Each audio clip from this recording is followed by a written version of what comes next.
ओम शांति। आज सुनते हैं 29 मई 1970 की अव्यक्त बाप दादा के मधुर महावाक्य। मुरली का सार है समीप रत्नों की निशानियां। बाबा ने कहा, समय कितना समीप पहुंचा हुआ दिखाई पड़ता है, हिसाब निकाल सकते हो। भविष्य लक्षण के साथ संपूर्ण स्वरूप का लक्ष्य भी सामने रहता है। समीप का लक्षण क्या होगा?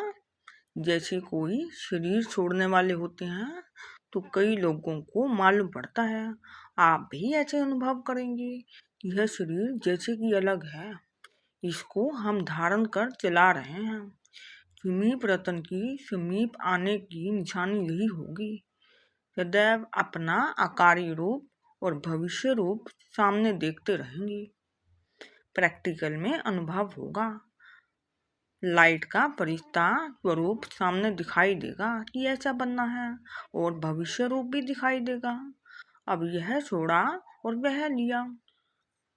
जब ऐसी अनुभूति हो तब समझो कि संपूर्णता के समीप हैं। बाबा ने कहा, एक आंख में संपूर्ण स्वरूप और दूसरी आंख में भविष्य स्वरूप, ऐसा प्रत्यक्ष देखने में आएगा। जैसे अपना यह स्वरूप प्रत्यक्ष अनुभव होता है, बैठे बैठे ऐसे अनुभव करेंगे जैसे कि यहाँ नहीं, लेकिन उस संपूर्ण स्वरूप में बैठे हैं। यह पुरुषार्थी शरीर एकदम मर्ज हो जाएगा। वह दोनों इमर्ज होंगे, एक तरफ अव्यक्त, दूसरी तरफ भविष्य। जब पहले ऐसा अनुभव आप लोग करेंगे तब दूसरों को भी अनुभव होगा। बाबा ने कहा, जैसे एक वस्त्र छोड़कर दूसरा लिया जाता है, वैसे ही अनुभव करेंगे। यह मर्ज हो, वह इमर्ज होगा। यह भूलता जाएगा। इस अवस्था में विल पावर भी होती है। जैसे विल किया जाता है ना, तो विल करने के बाद ऐसा अनुभव हुआ कि जैसे मेरापन सभी खत्म हो गया है, जिम्मेवारी उतर गई। विल पावर भी आती है और यह भी अनुभव होता है जैसे सब कुछ विल कर चुकी, संकल्प सहित सब विल हो जाए। शरीर का भान छोड़ना और संकल्प तब बिल्कुल विल करना, यह है माइट। फिर समानता की अवस्था होगी। समानता व संपूर्णता बात एक ही है। अब यह चार्ट रखना, वह चार्ट तो कॉमन है। यह 5 तत्वों का शरीर होते हुए भी लाइट स्वरूप अनुभव करेंगे। सुनाया था ना कि लाइट शब्द के अर्थ में भी अंतर होता है। लाइट अर्थात हल्कापन भी होता है, और लाइट अर्थात ज्योति भी कहा जाता है। बिल्कुल हल्कापन अर्थात लाइट रूप को चल रहे हैं, हम तो निमित्त हैं। अव्यक्त रूप में तो हर बात में मदद मिलती है। अच्छा, अब सुनते हैं पार्टियों से मुलाकात। पहली पॉइंट, सभी का पुरुषार्थ ठीक चल रहा है। किस नंबर का लक्ष्य रखा है? फर्स्ट नंबर के लिए मालूम है क्या करना पड़ता है। फर्स्ट नंबर लेने के लिए फास्ट रखना पड़ता है। फास्ट के 2 अर्थ होते हैं। एक फास्ट व्रत को भी कहा जाता है। तो विशेष कौन सा व्रत रखना है? पवित्रता का।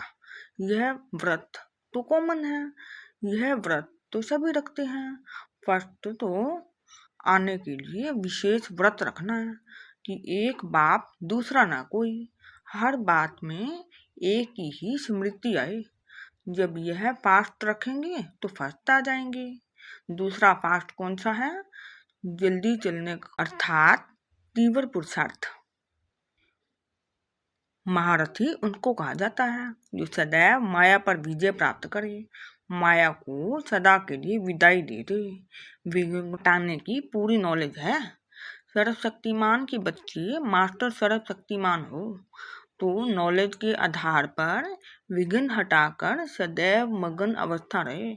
अगर विघ्न हटते नहीं हैं तो जरूर शक्ति प्राप्त करने में कमी है। नॉलेज ली है लेकिन उसको समाया नहीं है। नॉलेज को समाना अर्थात स्वरूप बनना। जब समझ में सफलता अवस्था मिलेगी। सेकंड पॉइंट, तीव्र पुरुषार्थी के 4 लक्षण होते हैं, समझाया था ना। एक फरमान बरदार किसको कहा जाता है? जिसका संकल्प भी बिगर फरमान के नहीं चलता। ऐसे फरमान बरदार को ही तीव्र पुरुषार्थी कहा जाता है। सर्वशक्तिमान बाप के बच्चे जो सर्वशक्तिमान हैं, उन्हों के आगे माया भी दूर से ही सलाम कर विदाई ले लेती है। वल्लभाचारी लोग अपने शिष्यों को छूने भी नहीं देते हैं। अछूत अगर छू लेता है तो स्नान किया जाता है।